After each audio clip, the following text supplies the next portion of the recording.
ज्ञानतिमिरान्धस्य ज्ञानाञ्जनशलाकया चक्षुरुन्मीलितं येन तस्मै श्रीगुरवे नमः। श्रीचैतन्यमनोभीष्टं स्थापितं येन भूतले स्वयं रूपः कदा मह्यं ददाति स्वपदान्तिकं वन्देऽहं श्रीगुरोः श्रीयुतपदकमलं श्रीगुरून् वैष्णवांश्च श्रीरूपं सागरजातं सागररघुनाथान्वितं तं सजीवं साद्वैतं सावधूतं परिजनसहितं कृष्णचैतन्यदेवं श्री राधा कृष्ण पादान सहगण ललिता श्री विशाखान्वितांश्च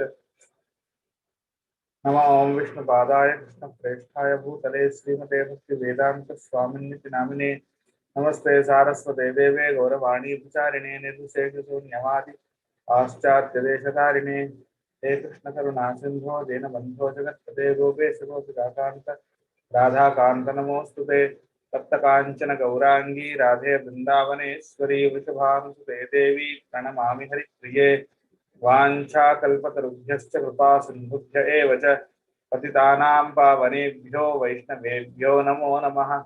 जय श्री कृष्ण चैतन्य प्रभु नित्यानंद श्री अद्वैत गदाधर श्रीवासादि गौरभक्तवृंद हरे कृष्ण कृष्ण कृष्ण हरे हरे हरे राम राम राम हरे हरे।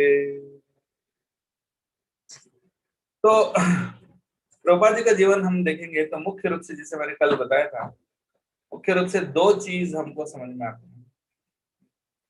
एक तो उनका गुरु के ऊपर विश्वास, प्रभुपाद जी को उनके गुरु भक्ति सिद्धांत ठाकुर के ऊपर जो विश्वास था वो कितना प्रगाढ़ था, और गुरु के ऊपर विश्वास के आधार पर ही इस्कॉन प्रभुपाद जी ने बनाया। और जैसे हमने देखा कि 70 साल की उम्र में कैसे वो अमेरिका पहुंचते हैं और वहां पर कैसे स्ट्रगल करते हैं, ये सब क्यों? क्योंकि गुरु महाराज के आदेश के ऊपर उनका विश्वास था उसके ऊपर। और उतना ही नहीं, एक उनको भगवान के नाम के ऊपर भी विश्वास था।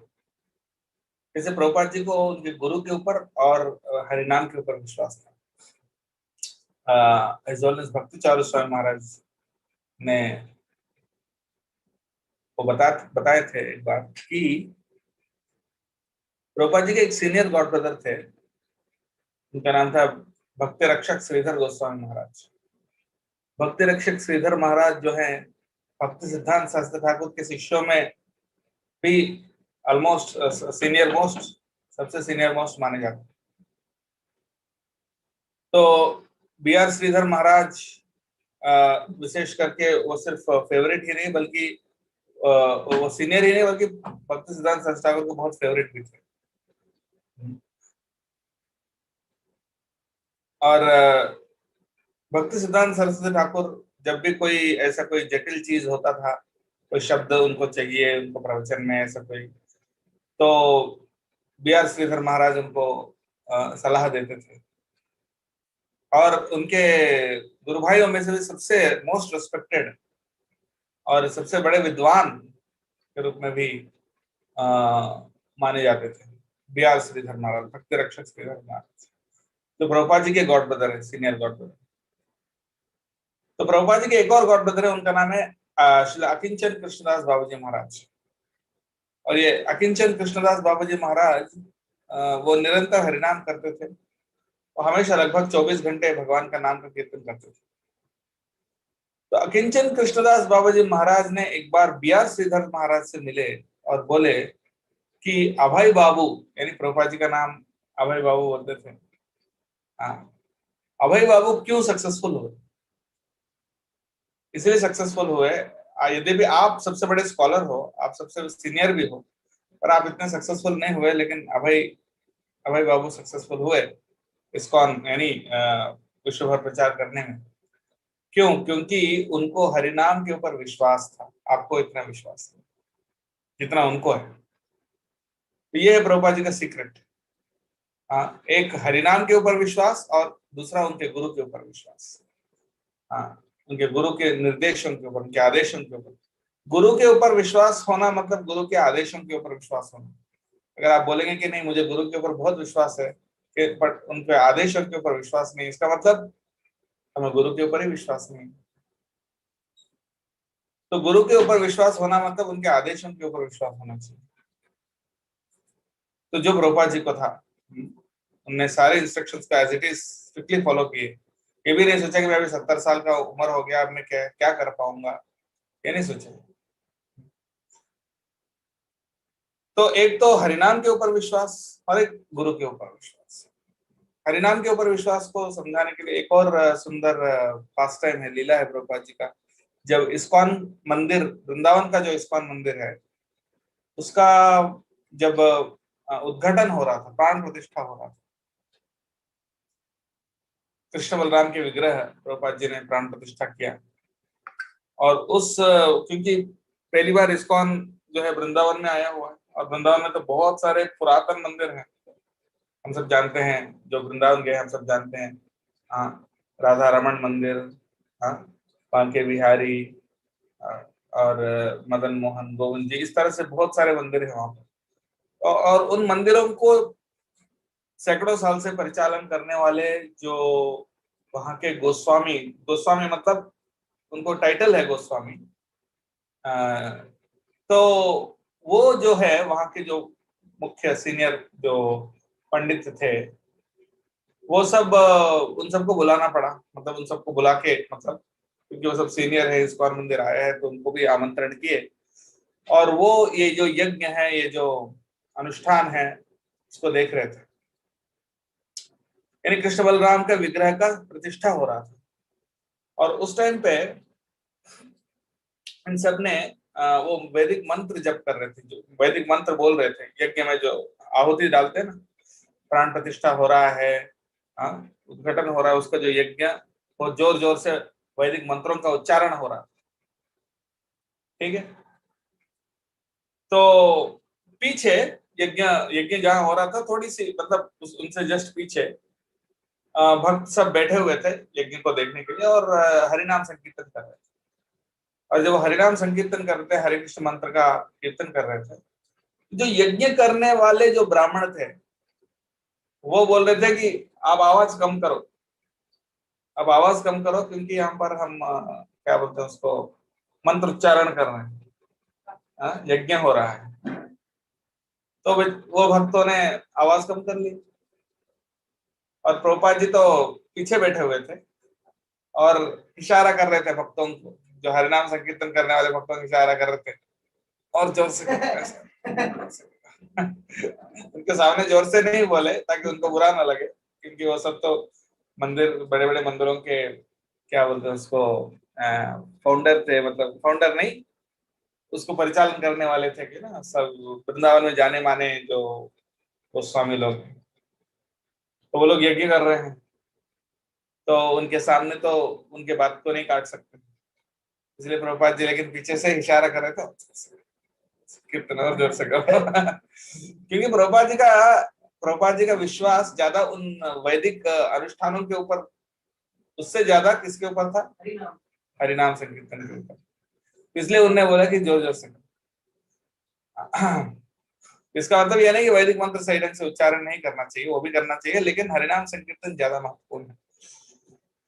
तो ये इससे हमको समझ में आता है प्रभुपाद जी को कितना विश्वास था हरिनाम के ऊपर। और जैसे उनके गुरु के ऊपर विश्वास था, गुरु के आदेश के ऊपर विश्वास था। भक्ति सिद्धांत सरस्वती ठाकुर के सारे आदेशों को अपने जान को भी रिस्क में लेकर 70 साल की उम्र में भी वो संकोच नहीं किया उसको फॉलो करने में। और जैसे उनके गुरु ने बताया कि बुक्स छापो जब भी पैसे मिले, इसलिए मंदिर बनाने से भी ज्यादा बुक्स को प्रिंट करने में उन्हें इंपॉर्टेंस दिया। और कई बार उन्होंने बोला कि मेरा कोई क्रेडिट नहीं है, सारा क्रेडिट मेरे गुरु महाराज का है, भक्ति सिद्धांत सरस्वती ठाकुर का क्रेडिट। और ये भी बोले कि मैं अपने गुरु और आचार्यों से एक लेटर, यानी एक अक्षर भी ज्यादा या कम नहीं बोलता। मैंने भक्ति सिद्धांत सरस्वती ठाकुर से जो सीखा, उसे एक अक्षर भी ज्यादा या कम नहीं बोलता। हाँ, तो ये है प्रभुपाद जी का विशेष जो है शिक्षा। और वो हमेशा ही was very loyal to the परंपरा, ब्रह्म मध्व गौड़ीय संप्रदाय, यानी उनके जो हमारे जो गुरु परंपरा है, हमारे गुरु परंपरा के जो आचार्य हैं, चैतन्य महाप्रभु और 6 गोस्वामी और उनके जो शिक्षाएं हैं, उनके प्रति पूर्ण पूर्ण रूप से वफादार रहे। ये बहुत इंपॉर्टेंट है कि हमें अपने संप्रदाय के प्रति वफादार होना जरूरी है। We should be loyal to our संप्रदाय। अपने गुरु के प्रति और अपने संप्रदाय के प्रति भी वफादारी होना चाहिए। यद्यपि हम ऑफ कोर्स ये अपने संप्रदाय के प्रति वफादार होने का मतलब यह नहीं है कि हम दूसरे संप्रदायों को निंदा करें या दूसरों को नीचा दिखाएं या दूसरे वैष्णवों को या दूसरे संप्रदायों को एक क्या बोलते हैं उसको नीचे दृष्टि से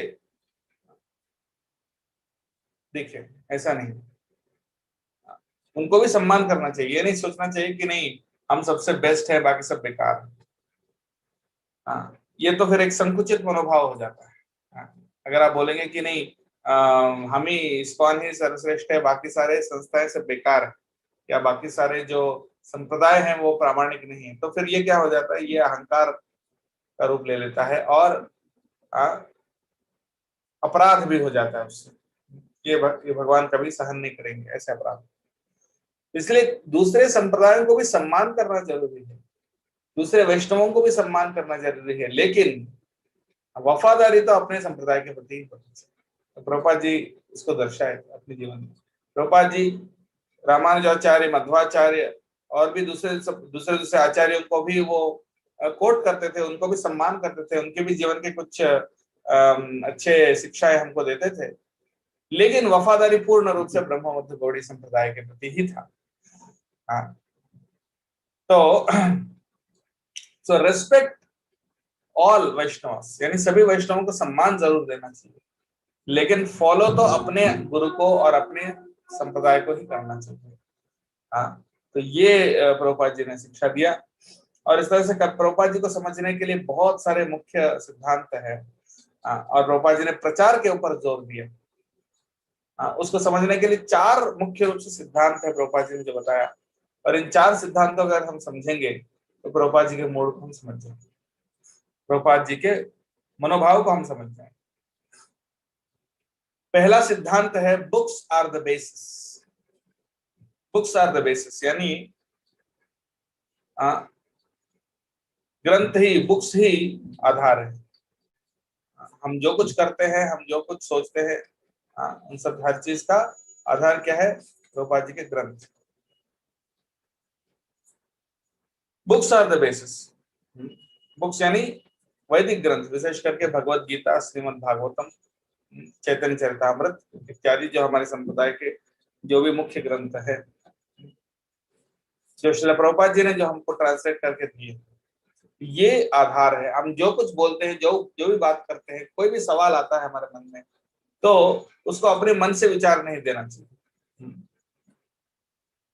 किसी भी विषय के बारे में, ये बहुत ध्यान देने वाली बात है, सब ध्यान से सुनिए।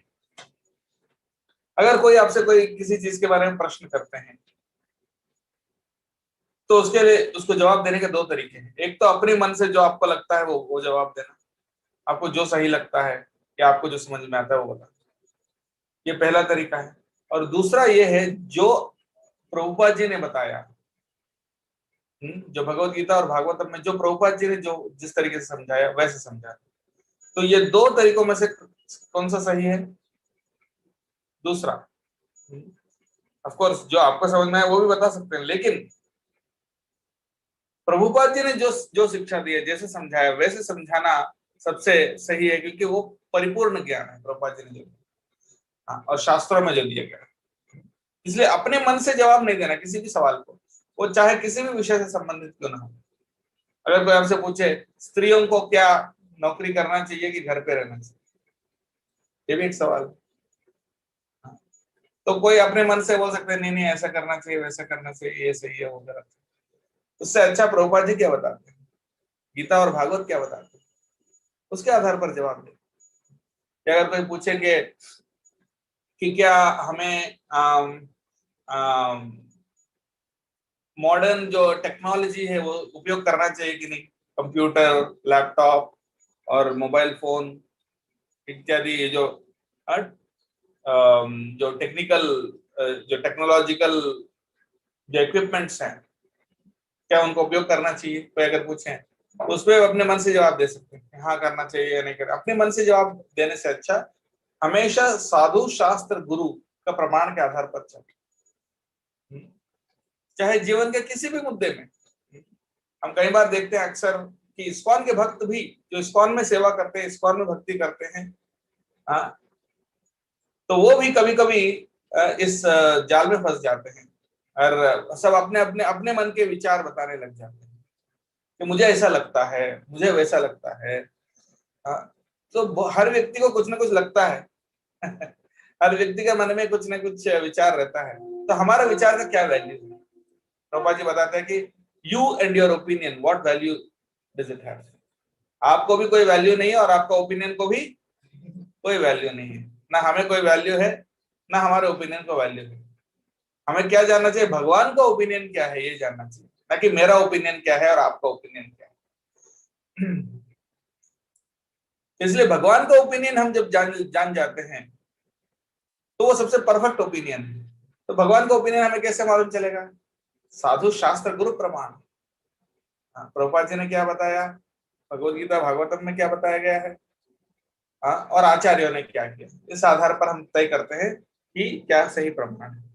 हाँ, और जो इन तीनों चीजों के बारे में जो भक्त जानकारी रखते हैं वो हमको अच्छे से समझा सकते हैं कि साधु शास्त्र गुरु प्रमाण इस विषय के बारे में क्या बोलते हैं।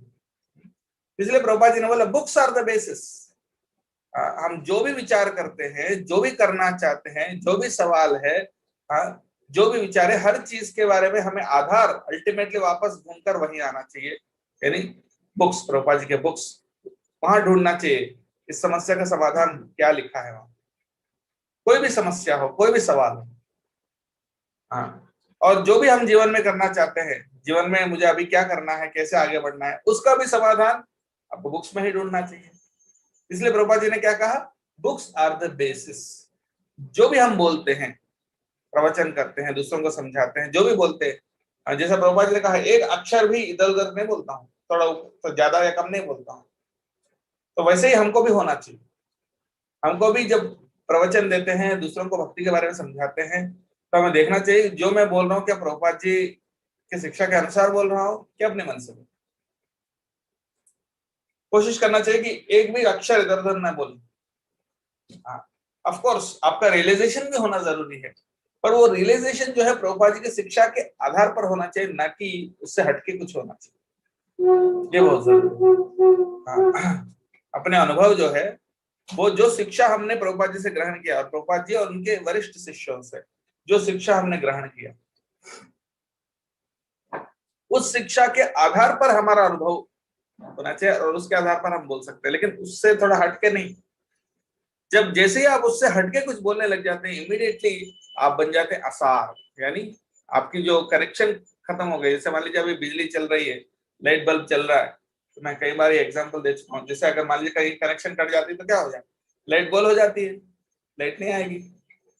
तो सारे कनेक्शन जब परफेक्ट रहेंगे तभी लाइट आएगी ना। कहीं यहाँ से पावर हाउस के बीच में कहीं पे भी एक छोटी सी जगह पर कट गई तो पूरा लाइन कट गई। तो इसी प्रकार से जब हम थोड़ा सा डिविएट कर लेते हैं प्रभुपाद जी की शिक्षाओं से, इमीडिएटली वो पावर वहां से आना बंद हो जाएगा।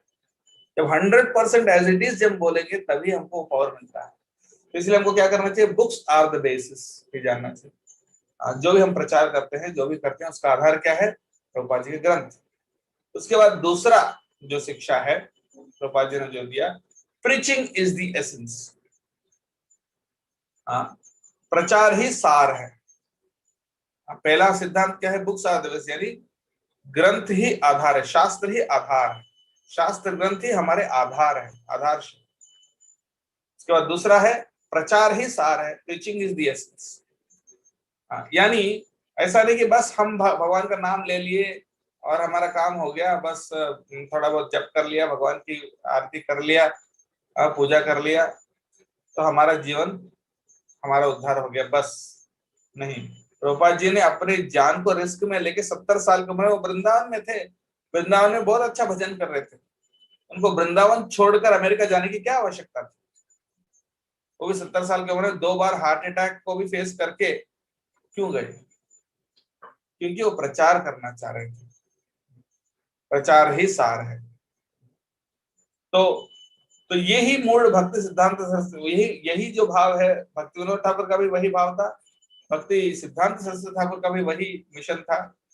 और उनका मिशन प्रभुपाद जी ने खुद अपने जीवन में अपनाया कि आखिरी सांस तक। जब प्रभुपाद जी ने बोला, प्रभुपाद जी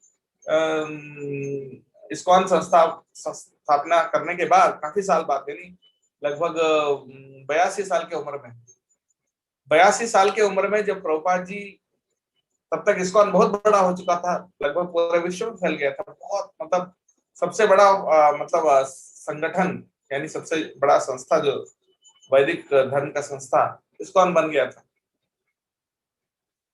तो ऑलरेडी प्रभुपाद जी मतलब काफी सक्सेसफुल हो चुके थे, और तब उनका स्वास्थ्य भी बहुत गड़बड़ था। इस्कॉन का स्थापना करके 12 साल हो गए थे तब तक, हजारों शिष्य हो गए, 108 मंदिर बन गए, बहुत सारे ग्रंथों को उन्हें ट्रांसलेट किया कई भाषाओं में उसको।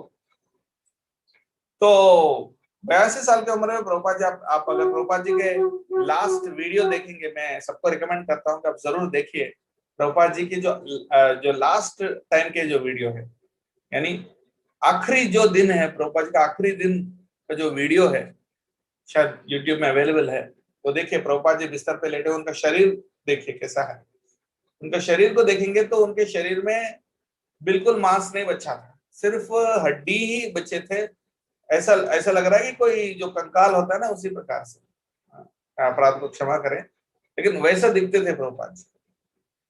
और डॉक्टर्स कह दिए कि वो ये व्यक्ति ऐसा है कि वो हिल भी नहीं पाएगा, ये व्यक्ति को इतना दर्द हो रहा होगा कि वो चिल्लाते रहना चाहिए दिन भर।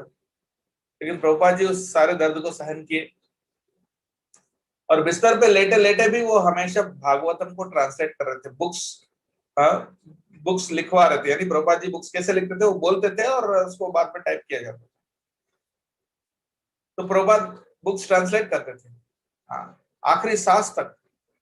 और उनको पूछा गया कि प्रभुपाद जी आप आराम कीजिए, प्रभुपाद जी बोले कि नहीं, मुझे लंदन जाना है, क्योंकि वहां बहुत अच्छा बुक डिस्ट्रीब्यूशन कर रहे हैं, उनको एनकरेज करना है। प्रभुपाद जी बोले आपके स्वास्थ्य बहुत खराब है, आप मत जाइए।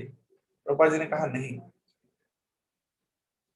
हाँ, मुझे बिस्तर पर लेटे लेटे ऐसे आराम वाली स्थिति में मुझे नहीं शरीर छोड़ना है। मुझे क्या करना है, जैसे एक सिपाही, जो जैसे कल प्रभु जी बता रहे थे, महामान प्रभु जी, जैसे एक सिपाही युद्ध भूमि में लड़ते लड़ते मरना चाहता है, बिस्तर पे लेटे नहीं नहीं मरना चाहता। हाँ, सिपाही युद्ध भूमि में लड़ते लड़ते मरना चाहता है, तो मैं भी वैसे प्रचार करते करते मरना चाहता हूँ, बिस्तर पे लेटे लेटे नहीं मरना चाहता। और प्रभु जी यही बताया, जब आप किसी सैनिक को युद्ध करते हो उसका सर काट देंगे, तो भी सर कटने के बाद भी उनका जो हाथ है, तलवार उनके हाथ में ऐसे चलते रहता है, ताकि मरने के बाद भी वो शत्रु से लड़ते रहे। तो ऐसा ऐसा ये है शिक्षा।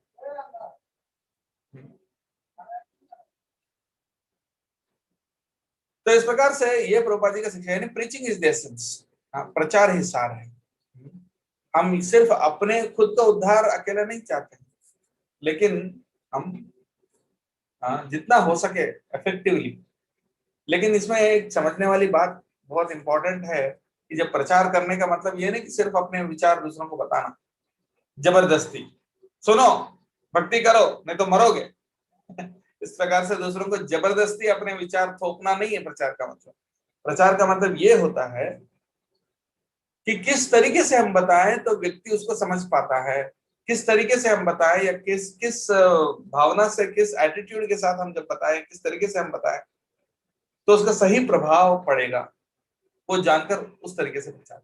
कई बार हम देखते हैं कि भक्त प्रचार करने के लिए जो जाते हैं, लेकिन उनका प्रचार सुनकर लोग और भी नाराज हो जाते और बोलते भाई हमको तो भक्ति करना ही नहीं है और इस्कॉन से कोई लेने देना ही नहीं रखना चाहिए, है कि नहीं। तो इसका मतलब वो प्रचार नहीं है। प्रचार का मतलब होता है जो वैसे बोलना और इस तरीके से बोलना, वैसे विषय बोलना, ताकि उस व्यक्ति को प्रेरणा मिले और भक्ति करने की इच्छा और बढ़े। इफेक्टिव होना जरूरी है। कई बार भक्त प्रभुपाद जी को अनुकरण करते हैं। प्रभुपाद जी कभी कभी सीधा बोल देते थे लोगों को कि आप जो कर रहे हो, आपका जो जीवन है सुअर का जीवन जैसा है। हाँ, पर लेकिन प्रभुपाद जी जब बोलते थे ना, उनके हृदय में बहुत दया थी, इसलिए जो सुनने वाला जो था, जो भी सुनने वाले थे, उनको बुरा नहीं लगता था प्रभुपाद जी की बात सुनकर। प्रभुपाद जी जब किसी को, एक बार एक बिजनेसमैन प्रभुपाद जी के पास आए, बोले प्रभुपाद जी ने पूछा आपका दिनचर्या क्या है? मैं सुबह उठता हूँ, चाय पीता हूँ, फिर न्यूज़पेपर पढ़ता हूँ, नहा के ब्रेकफास्ट करता हूँ, फिर ऑफिस जाता हूँ, काम करके वापस आता हूँ, शाम को आके फिर टीवी देखता हूँ, फिर टाइम स्पेंड करता हूँ अपने परिवार के साथ, फिर सो जाता हूँ, डिनर करके सो जाता हूँ। प्रभुपाद जी ने बोला आपका जीवन और सुअर के जीवन में क्या फर्क है? अगर हम ऐसा किसी से बोले तो वो नाराज हो जाए, लेकिन वो बात जब बोले थे प्रभुपाद जी, आपके जीवन और सुअर के जीवन में क्या फर्क है, तो व्यक्ति को वो नाराज नहीं होगा। बिल्कुल सही बात है, कोई फर्क नहीं। यानी प्रभुपाद जी जब किसी को डांटते थे, प्रभुपाद जी किसी को जब इस तरह की शिक्षा देते थे, वो भी वो व्यक्ति सुनकर उनके जीवन परिवर्तित होता था। लेकिन हम उनको प्रभुपाद जी ने ऐसा कहा बोल के हम भी ऐसे ही कहेंगे, हम भी ऐसे ही बोलेंगे लोगों को, ये सोचना बहुत बहुत गलत है। क्योंकि प्रभुपाद जी को अनुकरण नहीं करना चाहिए, अनुसरण करना चाहिए। यानी प्रभुपाद जी ने जैसा किया वैसा नहीं करना, बल्कि प्रभुपाद जी अल्टीमेट इफेक्टिव थे, हमको भी इफेक्टिव होने की कोशिश करना चाहिए, ना कि प्रभुपाद जी का मतलब अनुकरण करना। प्रभुपाद जी ने ऐसा बोला, लेकिन हमको संदेश को हमें नहीं बदलना है। प्रभुपाद जी ने जो संदेश दिया, संदेश को एज इट इज बताना चाहिए। हाँ, लेकिन देश काल पात्र के अनुसार हम और अपने स्तर के अनुसार वो टेक्निक थोड़ा समझना चाहिए कि क्या सही तरीका है। तो प्रीचिंग शुड बी इफेक्टिव, और प्रचार करने का उद्देश्य यह नहीं कि हमारे अनुयायी बढ़ाए, यार मतलब क्या बोलते हैं उसको, लोगों का तारीफ सुने कि देखो इनने कितना प्रचार किया, हमने कितना कुछ किया प्रभुपाद जी के लिए, इस अहंकार से नहीं, बल्कि सिर्फ प्रभुपाद जी की सेवा के लिए, भगवान की सेवा के लिए और जीवों का उद्धार के लिए। और एक और पॉइंट है प्रचार के संबंध में, कि जब तक हम खुद फॉलो नहीं करेंगे, हम प्रचार नहीं कर सकते। जैसे अगर आपको टीचर बनना है, अगर आप दूसरों को बोलेंगे सिगरेट नहीं पीना, पर आप खुद सिगरेट पी रहे हो, खुद सिगरेट फूक फूक रहे हो, और दूसरों को बोल रहे हो सिगरेट नहीं पीना, तो क्या उस प्रकार का जो शिक्षा है उस पर प्रभाव पड़ेगा? नहीं, बिल्कुल नहीं। तो इसलिए प्रभुपाद जी की शिक्षा को पहले हमें समझना चाहिए। हाँ, इसलिए डेली प्रभुपाद का बुक्स पढ़ना जरूरी है। उसके बाद खुद अपने जीवन में अमल करना चाहिए, और साथ में बताना भी, दूसरों को भी बताना चाहिए। ऑफकोर्स अमल करना मतलब उसमें भी कई स्तर होते हैं। जो हो सकता है हम 100% अमल नहीं कर पा रहे हैं, प्रभुपाद जी की शिक्षा तो बहुत गहरा है। हो सकता है हर एक चीज हम अभी तक नहीं कर पा रहे, लेकिन जितना हम कर रहे हैं उतना बता सकते हैं, और जितना हम करने की कोशिश कर रहे हैं वो भी बता सकते हैं कि भैया मैं भी कोशिश कर रहा हूँ, आप भी कोशिश करो। मैं भी परफेक्ट नहीं हूँ, मैं परफेक्टली नहीं फॉलो कर पा रहा हूँ, लेकिन आप भी कोशिश करो, इस तरह से बता सकते हैं। हाँ, ये भी नहीं कि मैं पहले 100% परफेक्ट बनूंगा उसके बाद ही प्रचार करूंगा, 100% परफेक्टली फॉलो करने के बाद मैं प्रचार करूंगा, ऐसा भी नहीं। हमें एक तरफ कोशिश भी करना चाहिए परफेक्ट बनने के लिए, लेकिन साथ में प्रचार भी करना, दोनों साइमल्टेनियसली, दोनों साथ साथ, आचार और प्रचार दोनों साथ साथ चलना चाहिए। ये अभी तीसरा सिद्धांत है प्रभुपाद जी का, वो है utility is the principle. Utility is the principle यानी अच्छा, एक और अच्छा एग्जांपल याद आ रहा है प्रभुपाद जी का, पहले का दूसरे प्रिंसिपल में, प्रीचिंग इज द एसेंस, प्रचार है सारे उस सिद्धांत के ऊपर। छोटी सी बच्ची थी, उनका नाम है सरस्वती। हाँ, उनका एक शिष्य थे, प्रभुपाद जी का एक शिष्य थे, श्याम सुंदर दास, और मालती देवी उनकी पत्नी थी। श्याम सुंदर और मालती की एक बेटी थी, छोटी सी बेटी, गोरी, मतलब अंग्रेज, मतलब अमेरिकन लड़की है, दोनों अमेरिकन थे उनके माता पिता। तो बहुत छोटी सी लड़की है, उनका नाम उन्होंने रखा सरस्वती। और बस कितने साल की होगी, मुश्किल से शायद 2-3 साल की होगी। हाँ, और 2-3 साल की जो सरस्वती जो है, जब भी का मतलब प्रभुपाद जी से मिलने कोई आते थे, इस्कॉन मंदिर में बहुत सारे लोग आते थे, तो हर एक व्यक्ति के पास वो जाती थी, 3 साल की लड़की सरस्वती जाके बोलते थे, हाँ, आप you know who is Krishna, क्या आप जानते हो कृष्ण कौन है? तो वो बोलते थे नहीं, नो। तो वो बोलते थे Krishna is the supreme personality of God head, Krishna है पूर्ण पुरुषोत्तम भगवान है, ऐसा बोलते थे। 3 साल की लड़की। हाँ, तो प्रभुपाद जी वो देख के इतने खुश हो जाते थे। प्रभुपाद बोलते थे she is the perfect preacher, ये परफेक्ट प्रचारक है।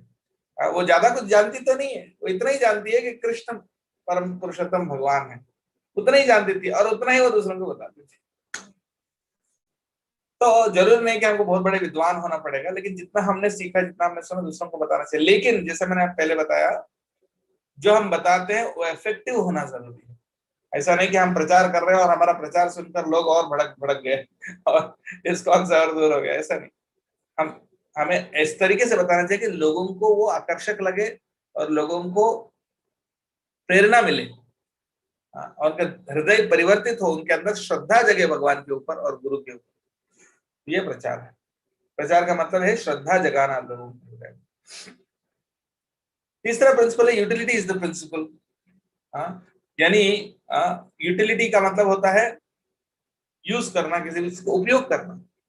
उपयोग, हर चीज को उपयोग करना भगवान की सेवा में। किसी चीज को हमें रिजेक्ट नहीं करना कि ये चीज भगवान की सेवा में उपयोग नहीं हो सकता, इसको फेंक दो, नहीं। हर चीज को भगवान की सेवा में उपयोग किया जा सकता है, हर चीज को उपयोग करना चाहिए, किसी भी चीज को हमें रिजेक्ट नहीं करना चाहिए।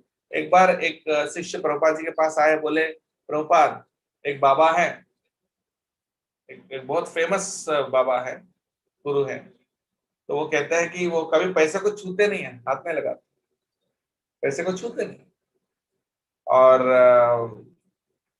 और उनका एक न्यूज़पेपर में फोटो भी आया है, अखबार में फोटो क्या आया कि किसी ने उनको बहुत पैसा दान में दिया, और उन्होंने क्या किया, वो बाबा जी ने उनके दोनों हाथों को पीछे कर दिया, नहीं मुझे, मैं इसको छू नहीं सकता, या मैं इसको छूंगा नहीं, ऐसा बताने के लिए क्या किया, उन्होंने दोनों हाथों को पीछे कर दिया, और ऐसा एक फोटो किसी ने खींचा और वो अखबार में आ गया, न्यूज़पेपर में। प्रभुपाद ने कहा, मतलब किसने प्रभुपाद जी को ये बात बताई, तो प्रभुपाद जी ने कहा कि हमें भी फोटो खींचो, कि कोई पैसे दे रहे हैं और हम दोनों हाथों से उसको ले रहे हैं इस तरीके से। अब जब दोनों हाथों से उसको ले रहे हैं, तो कहने का मतलब यह है कि हम किसी चीज को रिजेक्ट नहीं करते। हर चीज, धन जो है लक्ष्मी है, हाँ, तो लक्ष्मी तो भगवान की, नारायण की सेवा के लिए है ना। तो कोई अगर लक्ष्मी किसी के पास है, तो उसको भगवान की सेवा में उपयोग करना हमारा काम है। हर चीज को, हर वस्तु को, हाँ, क्योंकि हर वस्तु किसकी है अल्टीमेटली, भगवान की है। ईशावास्यमिदं सर्वम, हर चीज तो भगवान की संपत्ति है, प्रॉपर्टी है, तो हर चीज को भगवान की सेवा में उपयोग करना चाहिए। अपनी इंद्रिय भोग के लिए नहीं, अपने सुख के लिए नहीं, बल्कि भगवान की सेवा के लिए उपयोग करना जरूरी है। तो इसी को बोलते युक्त वैराग्य। युक्त वैराग्य यानी सही वैराग्य। वैराग्य का मतलब यह नहीं कि सब छोड़ छाड़ के जंगल में भाग जाना, या हिमालयों में बस ध्यान करना, सब छोड़ छाड़ के नहीं। वैराग्य का मतलब होता है हर वस्तु को भगवान की सेवा में उपयोग करना, अपने लिए कुछ नहीं लेना, लेकिन भगवान की सेवा में उपयोग करना। तो इसलिए प्रभुपाद जी एरोप्लेन में भी जाते थे। कभी कभी प्रभुपाद जी को कोई बड़े बड़े शहरों में जब प्रभुपाद जी जाते थे, पूरे विश्व भर में 14 बार भ्रमण किए थे प्रभुपाद, पूरे विश्व का, पूरे मतलब पृथ्वी का। तो एक जब बड़े बड़े शहरों में जाते थे, प्रभुपाद जी को रुकने के लिए व्यवस्था करते थे सबसे बड़ी होटल में, सबसे अच्छी और सबसे बड़ी होटल में प्रभुपाद जी का रुकने का व्यवस्था। तो और सबसे महंगे रूम में। तो एक बार जो न्यूज़पेपर रिपोर्टर्स थे वो आए थे, आके प्रभुपाद जी से पूछे कि आप, हमने सुना कि आप इतने अच्छे होटल में रुकते हैं।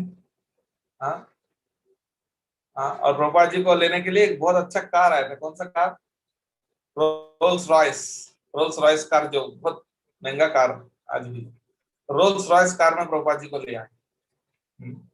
तो जो न्यूज़पेपर रिपोर्टर्स है उन्होंने पूछा कि आप रोल्स रॉयस कार में आपको लिया है? तो प्रभुपाद जी ने बोला, भगवान के रिप्रेजेंटेटिव को तो असल में सोने का कार, जो सोने से बना हुआ कार में ले आना चाहिए, लेकिन चलिए मैं रोल्स रॉयस में सेटिस्फाइड हूँ।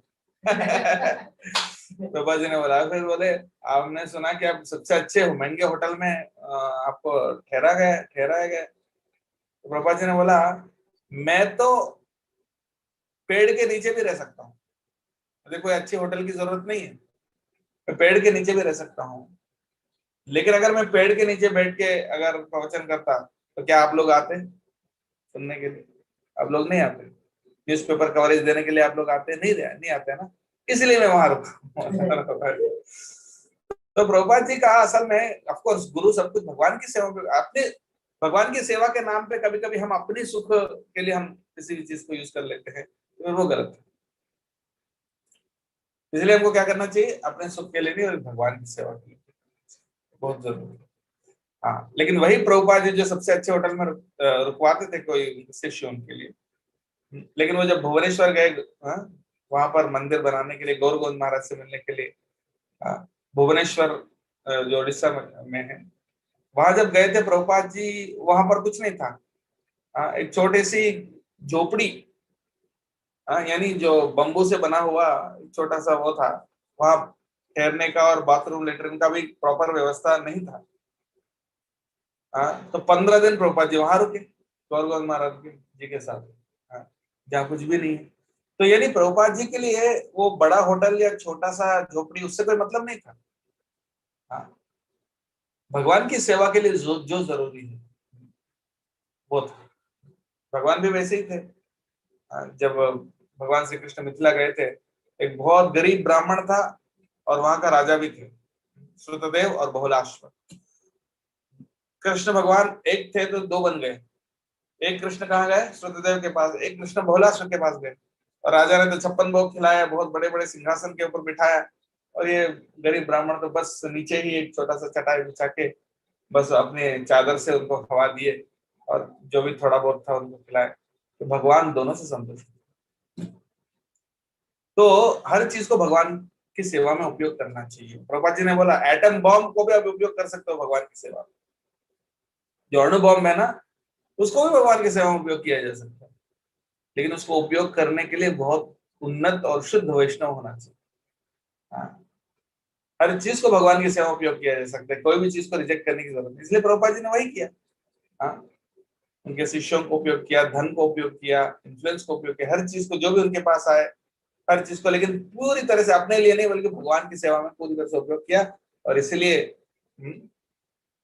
इस्कॉन इतना बड़ा संस्था बना। प्रभुपाद जी ने वही निर्देश दिया उनके शिष्यों को।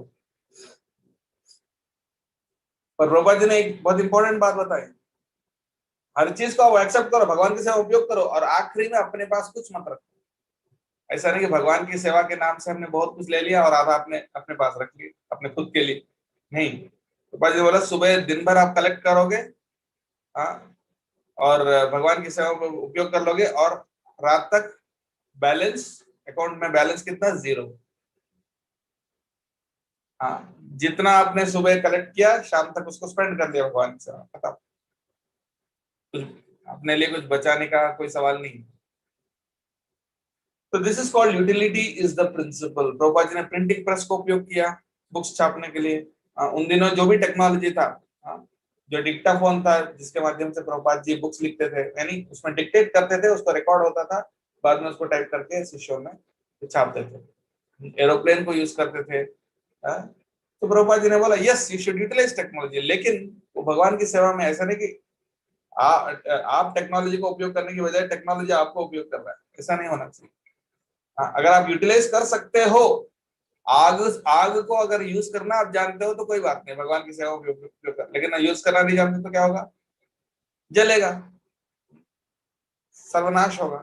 तो टेक्नोलॉजी भी आग जैसी, अगर आप उसको भगवान की सेवा में उपयोग कर पाते हो तो ठीक है, लेकिन अगर आपके माइंड पे कंट्रोल नहीं है, खुद के शरीर और इंद्रियों पे और मन पे कंट्रोल नहीं है, तो क्या होगा, वही टेक्नोलॉजी आपको खत्म भी कर सकती है।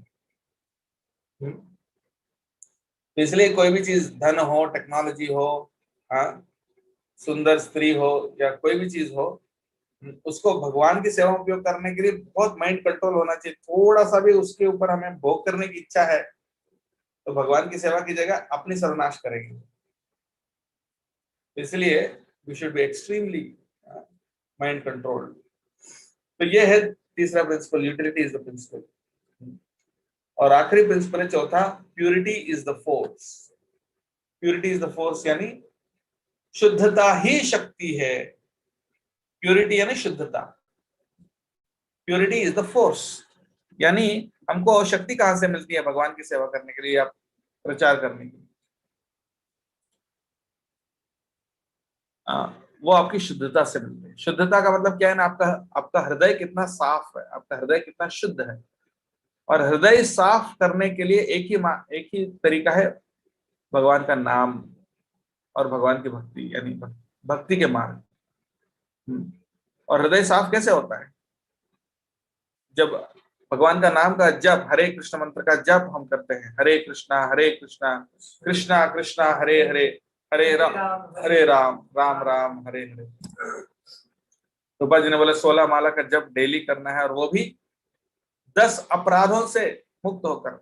हरिनाम करने में 10 अपराध होते हैं। ये 10 अपराधों से बचकर जब हरिनाम करते हैं और 4 नियमों को पालन करते हैं, गुरु के निर्देश के अनुसार सेवा करते हैं, वैष्णवों की सेवा करते हैं, अनुकूल रूप से गुरु को अनुगत होकर सेवा करते हैं, तो क्या होगा? तब हमारी प्यूरिटी डेवलप होती है उससे, यानी शुद्ध बनता है, हमारा हृदय साफ होता है।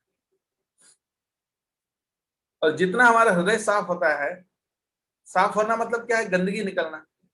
जब गंदगी निकलता है उसी को सफाई साफ बोलते हैं ना। तो गंदगी क्या है? 6 प्रकार की गंदगी है। काम, क्रोध, लोभ, मोह, मद और मत्सर। और उसके बच्चे बच्चे बहुत सारे होते हैं उसमें, यानी जैसे कि लाभ, पूजा, प्रतिष्ठा। प्रतिष्ठा से यानी मुझे अच्छे पद में जाना है, मुझे सम्मान मिलना चाहिए, ये सारी चीजें उसी से आते हैं। तो ये सारी जो गंदगी जो हृदय में है, ये सब जब साफ हो जाता है, जब शुद्ध बन जाते हैं, हमारे हृदय में सिर्फ और सिर्फ भगवान के प्रति प्रेम है और जीवों के ऊपर दया है। जिसका दिल साफ होता है, वो जब प्रचार करते हैं तो वो सुनकर लोगों के ऊपर प्रभाव पड़ेगा, जीवन परिवर्तित होगा। लेकिन अगर आपको शुद्धता नहीं है, आप कितना भी प्रचार करो, उसका प्रभाव नहीं पड़ेगा। जैसे फॉर एग्जाम्पल, बिजली का तार है। बिजली का तार में अगर बिजली नहीं है, अगर उसमें बिजली नहीं चल रहा है, तो उससे अगर लाइट फैन अगर कनेक्ट करोगे तो चलेगा क्या? नहीं चल पाएगा। लेकिन जब उसमें बिजली चलेगा तो तब यस, सब कुछ चलेगा। तो बिजली, पावर आना चाहिए। पावर कब आएगा? जब हम शुद्ध होंगे तब आएगा। जब हमारा हृदय शुद्ध होगा तो भगवान के पावर हमारे हृदय, हमारे द्वारा दूसरों को प्रभावित करेगा। लेकिन जब हमारी प्यूरिटी नहीं है, जब हमारी शुद्धता नहीं है, तो क्या होगा? तो तब जो है वो प्रभावित नहीं कर पाएगा। हाँ? तो अगर हमारा प्रचार प्रभावशाली होना चाहिए तो हमें क्या करना चाहिए? हमें शुद्ध बनना चाहिए। Purity is the force. हाँ, और शुद्धता अल्टीमेटली हृदय को साफ कौन करते हैं? भगवान करते हैं। अपने ताकत से साफ नहीं कर सकते। और जो शुद्ध होता है उसका शक्ति बहुत तीव्र होता है, बहुत पावरफुल होता है। शुद्ध व्यक्ति, एक शुद्ध भक्त जो है, पूरा दुनिया को, पूरे पृथ्वी को उद्धार कर सकता है। कम मत आंकिए एक शुद्ध भक्त का जो पावर है। कई बार हम सोचते हैं कि हमारे पास टाइम नहीं है, हमारे पास हम कितना कर पाएंगे, क्या कर पाएंगे। रूपा जी के पास कितना टाइम था? उनका टाइम लगभग खत्म हो चुका था। 70 साल तो खत्म हो गए थे उनके लाइफ में। अगर कोई अपना करियर 70 साल की उम्र में स्टार्ट करता है तो क्या एक्सपेक्ट कर सकते हैं? अगर मान लीजिए आपने सुना, आपने पढ़ाई करके 70 साल की उम्र में आप जॉब करना स्टार्ट करेंगे तो क्या कमाएंगे? बिजनेस या कोई भी। 70 साल के उम्र में रूपा जी का करियर शुरू हुआ। लेकिन भगवान ने उसका मेकअप कर ली। ये भगवान सबको दिखाना चाह रहे थे प्रभुपाद जी के माध्यम से कि time and age is no bar. Prabhupada ji अगर 70 साल की उम्र में शुरू करके भी इतना कुछ कर सकते हैं, तो हम जवानी में कितना कुछ कर पाएंगे, कर सकते हैं। लेकिन प्रभुपाद जी क्यों सक्सेसफुल रहे? क्योंकि वो प्योर थे, वो शुद्ध थे। शुद्ध कोई भी चीज होता है तो वो बहुत पावरफुल होता है। जैसे जब जो तार होता है ना, तांबे का होता है ना, तांबे से बनता है। कॉपर वायर होता है। कॉपर वायर क्यों कंडक्ट करता है इलेक्ट्रिसिटी को? क्योंकि वो प्योर है। अगर वो प्योर नहीं होता तो कंडक्ट नहीं कर पाए, है कि नहीं? उसी प्रकार से पानी भी जब प्योर होता है तो दवाई देने में ट्रीट करने के लिए उपयोग करते हैं। लेकिन अगर पानी प्योर नहीं है, कंटामिनेटेड है, तो इट इज यूजलेस। तो उसी प्रकार से जैसे जमीन से तेल निकलता है ना, जमीन से पेट्रोल निकलता है, लेकिन वो जब प्योरीफाई होगा, जब शुद्ध होकर पेट्रोल बनेगा, तब जाके आप गाड़ी में डाल सकते हो। सीधा जैसे मिट्टी से आया वैसे डालोगे तो नहीं चलेगा। कुछ उसी प्रकार से जब हम प्योर होते हैं, will become effective. Prabhupada ji कितने प्योर थे। हाँ, अब सोच सकते हैं जब कोई व्यक्ति प्योर होता है ना, वो हर चीज का एज इट इज समझ पाता है। प्रभुपाद जी अपने शिष्यों के मन में क्या था वो समझ जाते थे, बिना बिना बताए। प्रभुपाद जी किसी के आंखों में देखते थे तो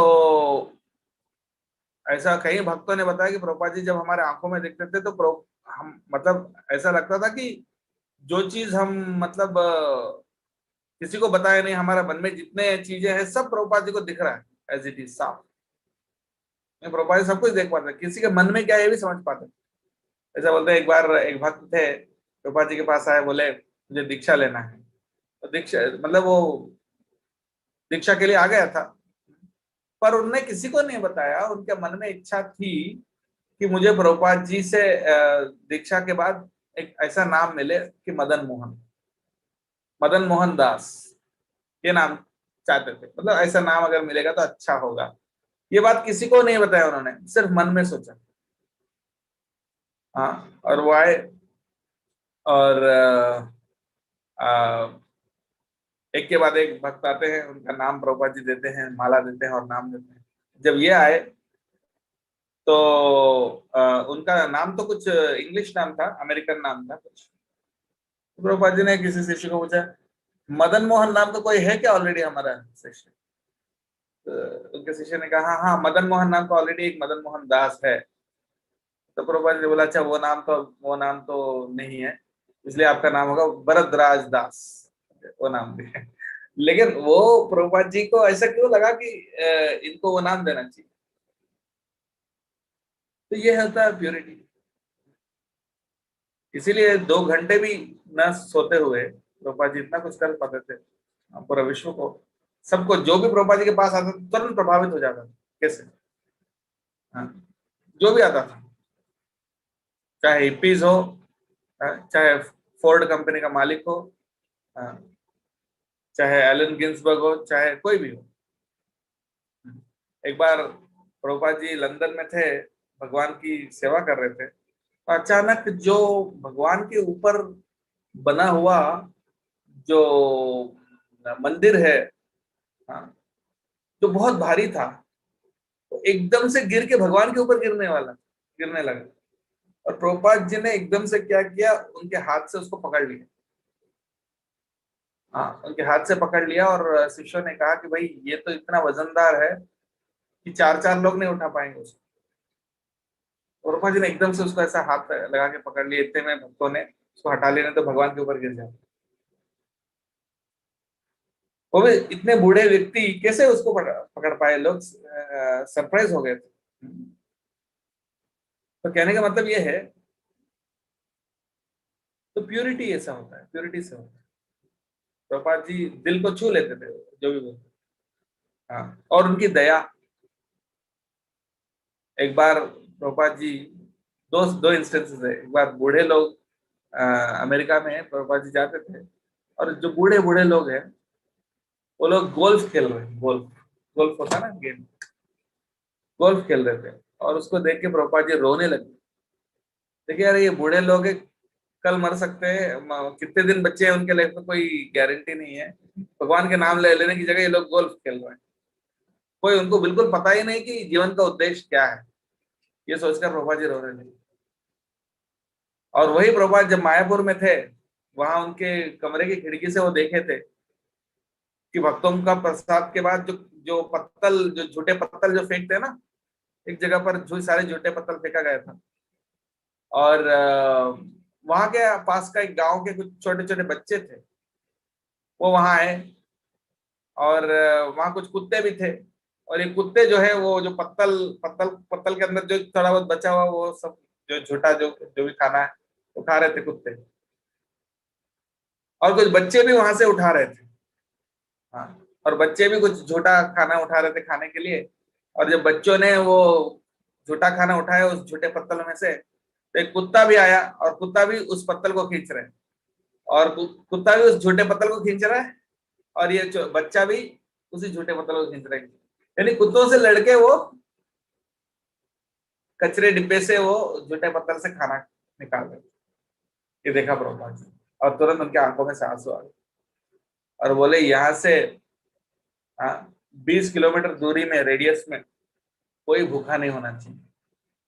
रोज प्रसाद बंटना चाहिए। तब से आज तक, आज भी डेली हजारों हजारों लोगों को फ्री में प्रसाद बंटता है। 20 किलोमीटर के रेडियस में कोई भूखा नहीं रहता। तो एक तरफ वहां बूढ़े लोगों को देख के उनको दया आई, यहाँ बच्चों को देख के दया आई। और वैसे उनका स्वभाव ही दया है, लेकिन इतना दया और इतना भगवान के प्रति प्रेम है उनको। हाँ, प्रभुपाद जी को किसी ने पूछा कि आपका स्वरूप क्या है, आप भगवान के धाम में आप कौन है? हाँ, तो प्रभुपाद जी ने कुछ नहीं बताया।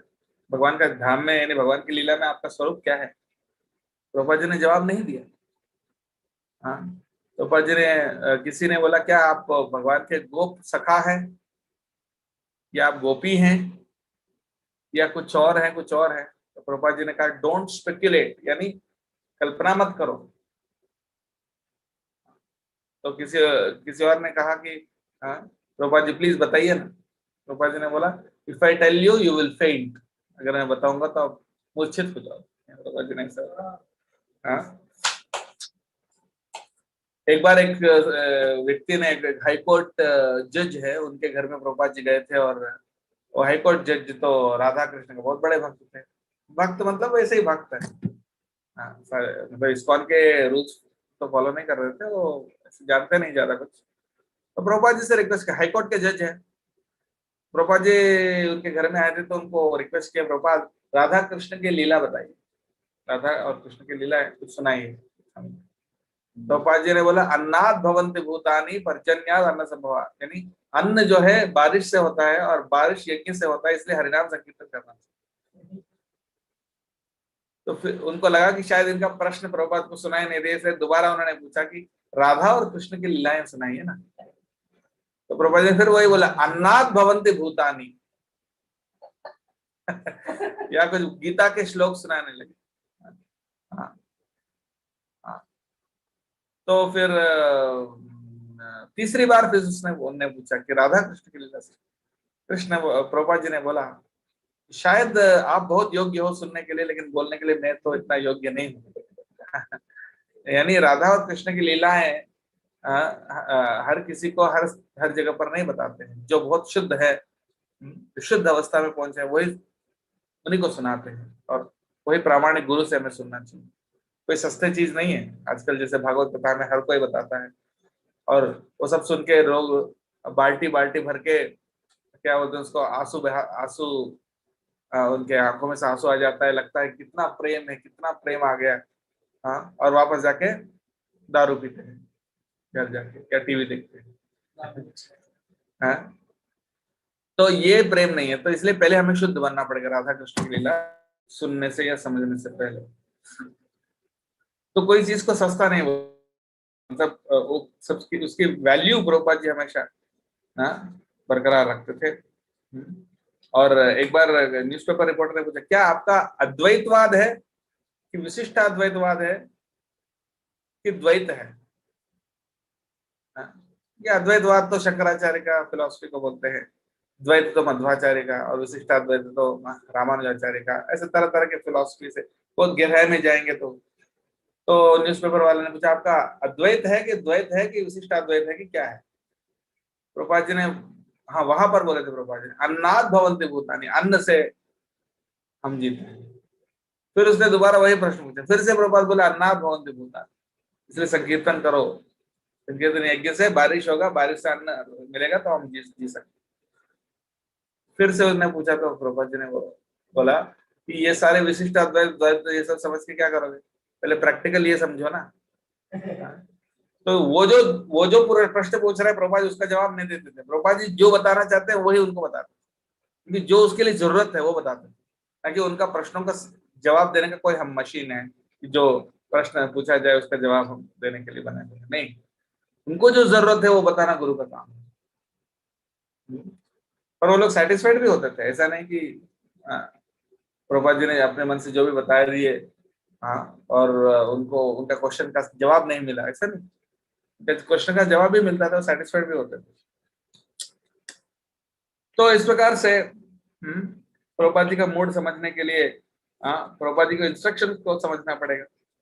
हाँ, और जब भी दो इंस्ट्रक्शन और बताता हूँ और समाप्त करता हूँ, उसके बाद इसका भी कोई प्रश्न है तो आप पूछ सकते हैं। एक तो ये है, प्रभुपाद जी बताते थे कि जो कहता है कि बिना भक्तों का संग के, बिना भक्तों के संग के कोई भक्ति करना चाहता है, अकेले में अगर कोई भक्ति करना चाहता है, वो पागल है, वो व्यक्ति पागल है, क्योंकि अकेले में भक्ति करना संभव है ही नहीं भक्तों के संग के बिना। One who thinks he can practice bhakti without association of devotees is insane, यानी वो पागल है। तो इसलिए भक्तों के संग बहुत जरूरी, इसलिए प्रभुपाद जी ने इस्कॉन सोसाइटी बनाया, क्योंकि संग से ही शक्ति मिलती है, और संगति से ही व्यक्ति बर्बाद होता है या सही होता है। इसलिए भक्तों का संग बहुत जरूरी है। और प्रभुपाद जी हमेशा इसलिए सबको बोलते थे कि इस्कॉन सोसाइटी में रहो और साथ में रहो, साथ में भक्तों के साथ मिलजुल कर काम करो। प्रभुपाद जी ने आखिरी में एक इंस्ट्रक्शन दिए कि your love for me will be shown by how you cooperate. आप मुझे कितना प्रेम करते हो, ये किससे समझ में आता है, आप कैसे कोऑपरेट, एक दूसरों के साथ मिलजुल कर कितना काम कर पाते हो, एक दूसरों के साथ मिलजुल कर कोऑपरेटिवली कितना काम कर पाते हो, कितना प्रेम से मिलकर काम करते हो, उससे समझ में आता है कि आप मुझे कितना प्रेम करते हो। लेकिन ऐसा नहीं कि प्रभुपाद मैं आपको बहुत प्रेम करता हूँ लेकिन बाकी सब आपके सारे शिष्य, आपके सारे शिष्यों को मैं प्रेम नहीं करता, नहीं। प्रभुपाद बोले love me love my dog, अगर आप मुझे प्रेम करते हो तो मेरे कुत्ते को भी प्रेम करो। जैसे भगवान कहते हैं ना, भगवान को प्रेम करना है तो भगवान के भक्तों को भी प्रेम करना सीखना चाहिए, अदरवाइज हम भगवान को प्रेम नहीं कर पाएंगे। तो इसलिए भक्तों के साथ एक पर्सनल फिलॉसफी है इस्कॉन का, इम्पर्सनल नहीं, ऐसा नहीं कि सिर्फ भगवान है हम है बाकी लोगों को कोई लेना देना नहीं हमें, ऐसा नहीं। कितना हम भक्तों के साथ प्रेम का आदान प्रदान करते हैं, कितना हम भक्तों के निर्देश के अनुसार चलते हैं, स्पेशली गुरु के निर्देश के अनुसार, और वैष्णव के साथ हमें कितना प्रेम का संबंध है, उसी के आधार पर भगवान भी हमें स्वीकार करते हैं, क्योंकि भगवान अपनी कृपा जो है भक्तों के माध्यम से देते हैं, और इसलिए हमें भक्तों के प्रति बहुत आदर सम्मान होना चाहिए, सस्ता नहीं लेना चाहिए। तो ये बहुत जरूरी है। और एक बार प्रभुपाद जी से पूछा गया कि कौन सी सेवा करने से आप सबसे ज्यादा संतुष्ट होंगे। प्रभुपाद जी इस सवाल का जवाब हमेशा ये देते थे कि बुक डिस्ट्रीब्यूशन, क्योंकि प्रभुपाद जी को सबसे बहुत पसंद था बुक डिस्ट्रीब्यूशन, यानी प्रभुपाद जी की जो बुक्स को डिस्ट्रीब्यूट करना, बांटना। तो जब भी कोई शिष्य उनके पास आते थे उनको रिपोर्ट आता था कि इस मंदिर ने यानी इस शाखा ने इतने हजारों बुक्स बांट दिया इस साल। प्रभुपाद जी बोले डबल इट, मतलब अगले साल उसका डबल करो। हमेशा प्रभुपाद जी से बोलते, हाँ आपने इस साल 2000 किताब बांटे, अगले साल 4000 बांटे, हमेशा डबल इट बोलते थे। इस तरह से प्रभुपाद जी एनकरेज करते। लेकिन एक बार सभी भक्त एक साथ थे और प्रभुपाद जी से पूछा आपको सबसे अच्छा सेवा कौन सी सेवा अच्छी लगती है? प्रभुपाद जी ने बोला शुद्ध भक्त बनो भगवान, भगवान को शुद्ध भक्त। प्रभुपाद जी यही चाहते हैं कि उनके शिष्य सब शुद्ध भक्त बने।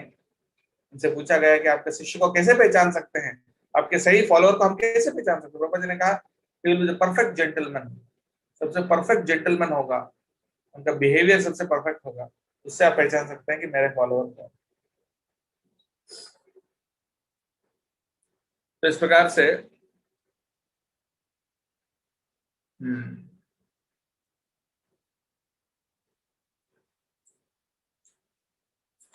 तो प्रभुपाद जी का मूड समझने के लिए ये 4 सिद्धांतों को हमें हमेशा याद रखना चाहिए और ऑफ कोर्स उनके बुक्स पढ़ना चाहिए और उनकी लीलाओं को सुनना चाहिए उनके शिष्यों से। और प्रभुपाद जी के जो शिष्य जो हमें गाइड करते हैं, जिनसे हमें प्रेरणा मिलती है, जो हमारे जीवन में जिनका सबसे ज्यादा योगदान है और जो हमें गाइड कर रहे हैं, जिनके मार्गदर्शन में हम चल रहे हैं, हाँ, उनके बारे में भी हमें सुनना चाहिए कि उनके ऊपर भी विश्वास होना चाहिए और उनके मुख से हमें प्रभुपाद जी के बारे में भी सुनना चाहिए। तब हमें और ज्यादा प्रेरणा मिलेगा प्रभुपाद जी कैसे शिक्षा देते थे उनके शिष्यों को। बस एक छोटा सा वो बताकर मैं समाप्त करता हूँ, प्रभुपाद जी कितना प्रेम देते थे उनके शिष्यों को। एक बार एक शिष्य, एक बार क्या हुआ, प्रभुपाद जी को गुरु पूजा हो रहा था, प्रभुपाद जी की गुरु पूजा होती है एक मंदिर में, प्रभुपाद जी के हजारों नहीं सैकड़ों भक्त उनके शिष्य सब उनकी आरती कर रहे थे, कीर्तन में नाच रहे थे, बहुत अच्छा आनंद का माहौल था। और उन्हें देखा एक भक्त के पैर के उंगली के ऊपर एक पट्टी बंधा हुआ, पैर का अंगूठे के ऊपर बैंडेज था। प्रभुपाद जी ने उनको बोला क्या हुआ आपके पैर में? उन्होंने बोला ऐसे ऐसे हुआ। प्रभुपाद जी ने बोला अच्छा ऐसा हुआ क्या, उसके लिए कारण ये है, उसका दवाई ये है, उन्होंने लिख कर दिया ये दवाई लो और इससे वो ठीक हो। यानी इतने सैकड़ों लोग नाच रहे थे और उनका ध्यान किसके ऊपर था? एक भक्त जिनके अंगूठे के ऊपर कुछ चोट लगा हो। यानी प्रभुपाद जी इतना प्रेम करते थे अपने भक्तों को। एक बार किसी ने उनको सोने के अंगूठा दिए, हाँ, तो कुछ दिन बाद उसको निकाल के दिए, ये एक शिष्य को दिए, बोले ये आप अपनी पत्नी को दो, ऐसा करते। तो हर एक शिष्य को अपने अपने खुद के बच्चों से भी ज्यादा प्रभुपाद जी प्रेम देते थे। उनके खुद के बच्चे तो एक बार आए थे प्रभुपाद जी से कि हमारे पास पैसे नहीं है, कुछ नहीं है, यानी जो संन्यास लेने से पहले जो उनके बच्चे थे, उनकी फैमिली थी, वो आए थे प्रभुपाद जी के पास, बोले हाँ हमारे बिजनेस अच्छा नहीं चल रहा है, थोड़ा कुछ मदद करो, ऐसा ऐसा कर। प्रभुपाद जी तमाल कृष्ण महाराज उनके जो शिष्य है उनकी तरफ देखे, हमारी स्थिति कैसा है? तमाल कृष्ण महाराज बोले इतनी अच्छी नहीं है, ज्यादा है नहीं हमारे पास। तो प्रभुपाद जी उनके तरफ देखे, बोले देखो हमारे पास ज्यादा कुछ नहीं है, हाँ थोड़ा बहुत तो दे दिया उनको। फिर बाद में तमाल कृष्ण महाराज से पूछे सही में हमारे पास कुछ नहीं है? तमाल कृष्ण महाराज ने कहा नहीं नहीं हमारे पास बहुत कुछ है लेकिन उनके सामने नहीं कहा, क्योंकि तो प्रभुपाद जी उनके बच्चों को कितना प्रेम, जो प्रेम नहीं दिए वो उनके शिष्यों को उससे ज्यादा दिए। मैं यही कह रहा था कि भगवान का जो प्रेम है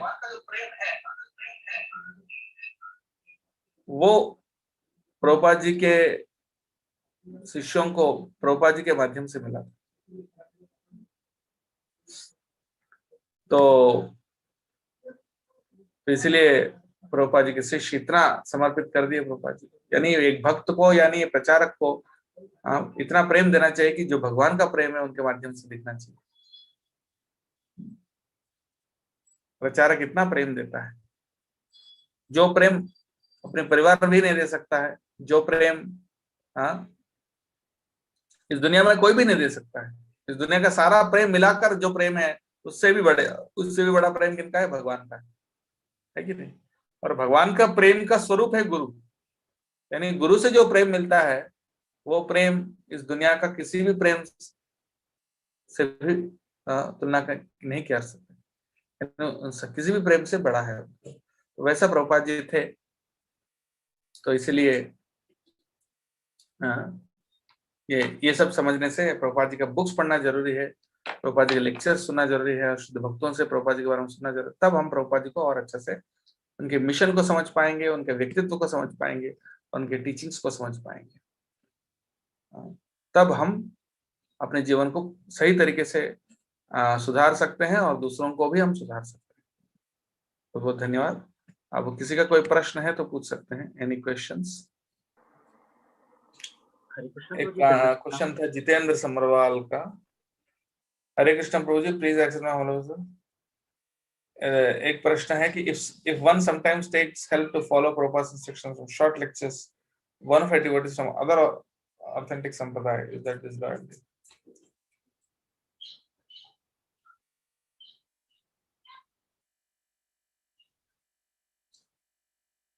डेफिनेटली दैट इज डिसलॉयल्टी। उनका प्रश्न यह है कि क्या प्रभुपाद जी को समझने के लिए हम दूसरे संप्रदायों के भक्तों से अगर सुने और प्रभुपाद जी की सेवा करने की कोशिश करें तो क्या डिसलॉयल्टी है? बिल्कुल है, क्योंकि हमें, इसलिए मैं बार बार कहना चाहता हूँ कि हमें सुनना है तो प्रभुपाद जी को ही सुनना है, या इस्कॉन में किसी वैष्णव से हमें सुनना चाहिए, ना कि इस्कॉन। ये नहीं बोल रहे हैं कि इस्कॉन के बाहर जो बोलते हैं वो सब गलत है, ऐसा नहीं बोल रहे हैं, वो भी सही हो सकता है, मतलब काफी सारे और भी संप्रदाय हैं, 4 संप्रदाय हैं, बट लेकिन हमें प्रभुपाद जी के प्रति लॉयल्टी होना चाहिए। और जब एक डॉक्टर का प्रिस्क्रिप्शन फॉलो कर रहे हो तो दूसरे के पास नहीं जाना चाहिए, या एक यूनिवर्सिटी में आपका एडमिशन हुआ तो दूसरी यूनिवर्सिटी में नहीं जाना चाहिए। तो फिर आप कंफ्यूज हो जाओगे। इसलिए हाँ, उन्हें सम्मान जरूर करना चाहिए, लेकिन हमें सुनना तो प्रभुपाद जी का या उनके शिष्यों का, और स्पेशली अपने गुरु का। ठीक है? और if we don't know proper logical reasoning behind what Prabhupada said regarding something, but we personally believe, okay, we know the person. प्रभु दंडवत प्रणाम, हेमंत बोल रहा हूँ। हाँ, हेमंत नगर को, यस, वो बताइए। मुझे एक, हाँ, जैसे आपने बताया था कि जैसा हमारा रियलाइजेशन है उस हिसाब से प्रीचिंग करना चाहिए। जैसे फर्स्ट कैंटो में भी एक जगह सुखदेव गोस्वामी जी बोलते हैं कि as far as my realisations are there, मुझे एग्जैक्टली वर्ड्स याद नहीं आ रहे। तो हम कैसे, मतलब जब भी हम प्रीच करते तो मतलब जो फिलोसॉफी हमारी काफी टॉप लेवल की होती है, बट हम उस लेवल पे प्रैक्टिस नहीं कर पाते, तो मतलब कैसे करना चाहिए एक बैलेंस?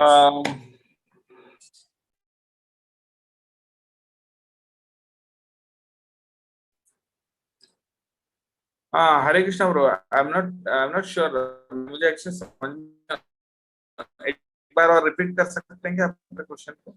हाँ प्रभु जी, क्वेश्चन ये है कि जैसे हम मतलब अभी डिस्कस कर रहे थे क्लास में भी कि जितना हमारा रियलाइजेशन है हमें उतना ही प्रीचिंग में या दूसरों को बताना चाहिए जो लोग इंटरेस्टेड है। तो जो हमारी फिलोसॉफी है, जो भक्ति योग की है, जो प्रभुपाद जी ने, वो टॉप मोस्ट है, बट हम जिस लेवल की फिलोसॉफी, हम उस लेवल पे प्रैक्टिस नहीं कर पाते, तो कैसे हमें समझना चाहिए, कितना हमें बताना चाहिए लोगों को, और लाइक क्योंकि हम भी सारा प्रैक्टिस नहीं कर पाते। तो जैसे बेसिक ही है कि लाइक बॉडी एंड सोल, तो हम मतलब बॉडी लेवल पे ही, और हमारा भक्ति का स्टार्ट ही वो पॉइंट है कि हम शरीर नहीं आत्मा है, तो एक्चुअली हमने रियलाइज नहीं किया, तो प्रीचिंग में हम कैसे बताएं? आई थिंक यस, मुझे मैं समझ गया आपका प्रश्न क्या है। आपका प्रश्न ये है कि अगर हम जितना समझते हैं उतना ही बताना चाहिए दूसरों को, तो अगर हम हमारा रियलाइजेशन नहीं है तो क्या नहीं बताना चाहिए, क्या कितना बताना चाहिए?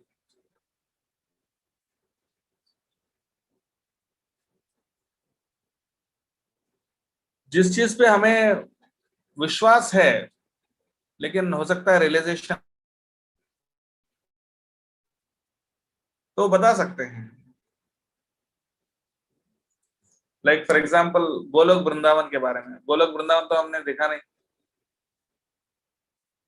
लेकिन हमको पता है कि है। So it may be beyond our realisation, but you can still preach if it is corroborated by गुरु साधु शास्त्र, साधु शास्त्र गुरु के आधार पर अगर वो कोई भी चीज सच है तो हम बता सकते हैं जरूर, भले हमने देखा नहीं हो या हमारे उतने रियलाइजेशन नहीं है। हाँ, तो लेकिन हमें एडमिट करना चाहिए, हमें ये क्लेम नहीं करना चाहिए कि हमने देखा है या हम हमारे रियलाइजेशन है। हमें बताना चाहिए कि मैं भी इसको कोशिश कर रहा हूं, मैंने ऐसे सुना है वैष्णवों से, गुरु से, प्रभुपाद जी से ऐसे सुना है मैंने, और यही मैं आपको भी बता रहा हूँ। हाँ, मैं भी कोशिश कर रहा हूँ इसको समझने के लिए और रियलाइज करने के लिए। आप भी कोशिश करिए। समटाइम्स कुछ कुछ इंस्ट्रक्शंस फॉलो करने के लिए हमको हो सकता है लाइफ टाइम लग जाए, लेकिन वो चीज हम जब दूसरों को बताते हैं, बताना चाहिए कि ये इंस्ट्रक्शन शास्त्रों का इंस्ट्रक्शन है, शास्त्रों का निर्देश है। हो सकता है मैं उसको परफेक्टली अभी फॉलो नहीं कर पा रहा हूँ, मैं भी कोशिश कर रहा हूँ उसको फॉलो करने के लिए, आपको भी कोशिश करना चाहिए। हाँ, तो ऐसा ऑनेस्टली आप एडमिट कर सकते हैं कि मैं अभी परफेक्ट नहीं हूँ। हाँ, और एडमिट करके आप बता सकते हैं, लेकिन ये शास्त्रों का निर्देश है, या हमें भी करना चाहिए, आपको भी करना चाहिए, उसमें कोई बुराई नहीं है। लेकिन अगर आप क्लेम करेंगे तो मैं इसको पूरी तरह से रियलाइज कर लिया, मैं परफेक्टली फॉलो कर रहा हूँ, इस तरह अगर प्रेजेंट करेंगे तब वो हिपोक्रेसी है। Does it answer your question, Prabhu? Hemant Nagar, is satisfied? Yes, Prabhuji. Hare Krishna. Yeah, thank you. Thank you all very much. Hare Krishna.